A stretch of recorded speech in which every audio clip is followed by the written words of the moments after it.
Good morning all. Welcome to the online classes. I'll be explaining today 5th module Power System Stability. The topics under this module is as listed over here. Today I'll be explaining the first two topics.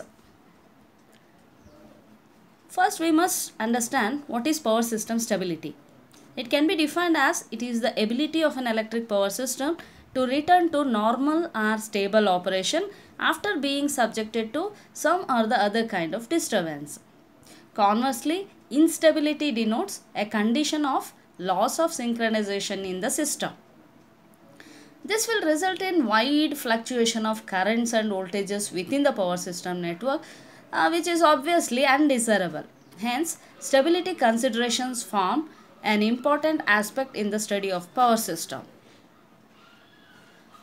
We must understand some of the definitions. What is steady state stability? This is the stability of the system subjected to a gradual or relatively slow change in the load.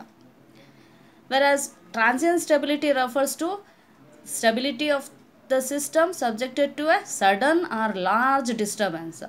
The large disturbance may be a sudden large change in the load or faults in a system or loss of generation in the system.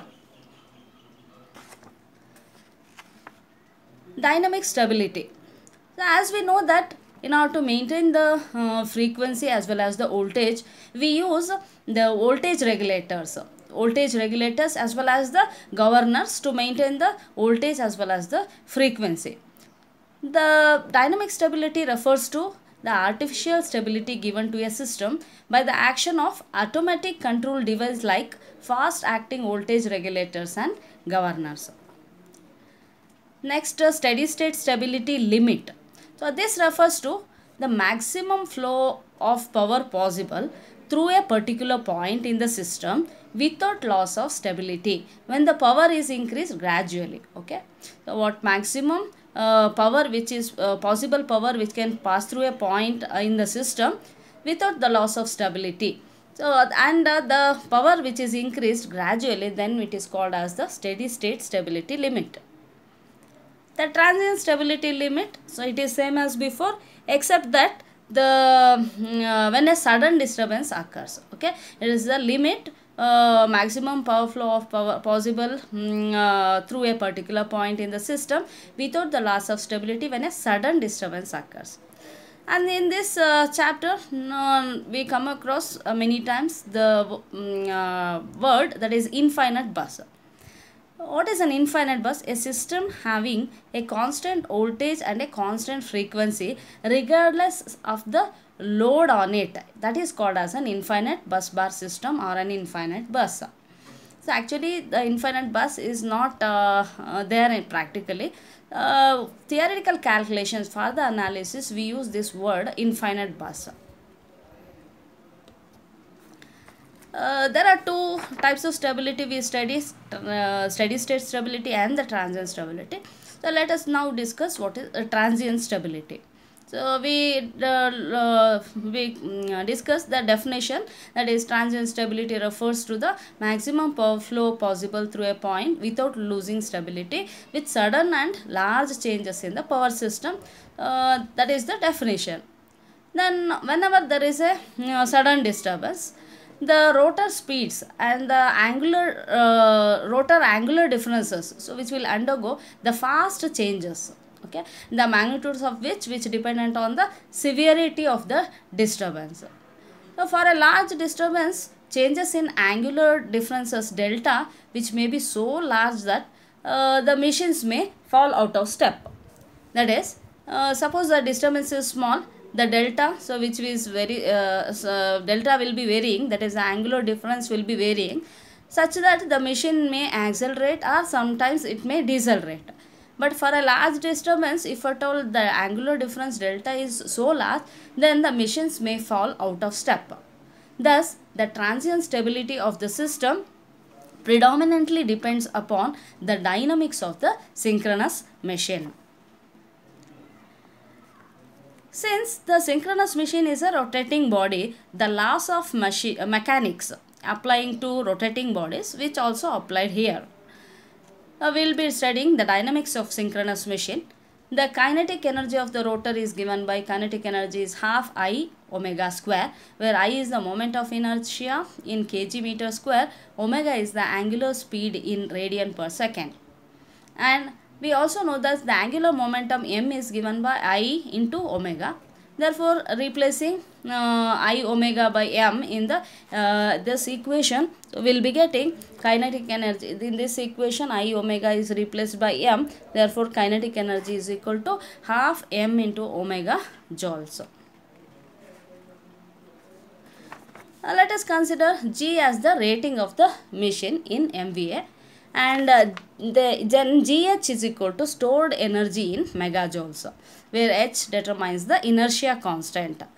Now thus GH becomes kinetic energy, which is half I into omega square. I omega replaced by m, it becomes half m omega joules, where omega is the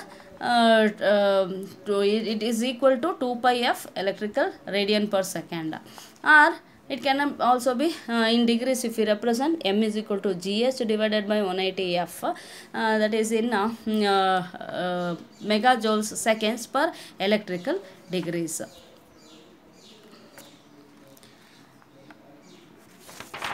The power system consists of a number of synchronous machines operating synchronously under all operating conditions. Under normal conditions, the relative position of the rotor axis and the resultant magnetic field axis, that is fixed. The angle between the two, which is known as the power angle or the torque angle. During any disturbance, the rotor decelerates or accelerates with respect to the synchronously rotating air gap MMF, creating a relative motion. The equation describing the relative motion, which is known as the swing equation. So we must study swing equation. We must know what it is. For this, we will be considering the generator shown in this figure. It receives here the mechanical power, that is PS, which is at a torque producing the torque TS, and the rotor speed omega. So the rotor speed is omega, with that comes via the shaft from the prime mover. So, and it delivers the power PE to the power system network via bus bars. The generator develops the electromechanical torque TE. So the electromechanical torque in opposition to TS. So that the generator which develops this electromechanical torque TE in opposition to TS. When both the torques are equal, the rotor would be in a stable running position at running speed. So when there is a torque difference, then the resulting torque will accelerate the rotor of the generator. Neglecting the winding and friction losses, the accelerating torque on the rotor is given by TA, which is equal to TS minus TE. So the accelerating torque on the rotor is given by TA is equal to TS minus TE. Multiplying omega on both sides here, so it becomes omega into TA, omega into TS, omega into TE, where omega into TA is called as the accelerating power, omega into TS is the mechanical power, and omega into TE, which is called as the electrical power output, assuming the power loss is negligible. So therefore we can write PA is equal to PS minus PE. So under steady state conditions, that is whenever there is not the torques are equal, so that is PS is equal to PE, so that PA becomes 0. That is the accelerating torque becomes 0. PA is equal to TA into omega. As we know, PA is equal to TA into omega. That is as we know that it can also be written as TA is I into alpha, and I into omega can be replaced by m, and alpha, which is equal to d square theta by dt square, where d square theta by dt square, which we call as the angular acceleration of the rotor. The angular position is continually varying with time. So it is convenient to measure the angular position and the velocity with respect to synchronously rotating reference axis. We take as the angular position with respect to the synchronously rotating reference axis. Therefore, from the figure, we will see what is the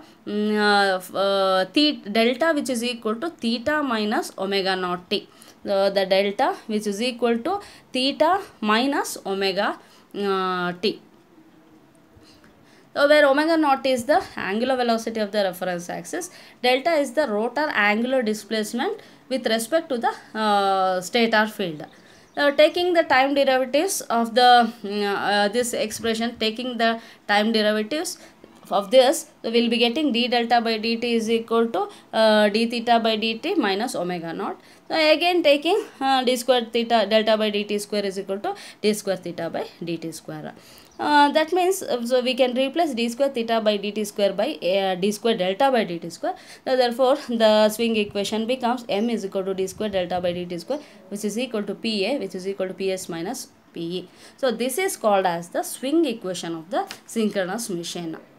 And when the machine is connected to an infinite bus, then PE is given by E into V divided by X into sine delta or PM sine delta. Therefore, M d square by delta d square delta by dt square is equal to PS minus PM sine delta. So this is also the swing equation.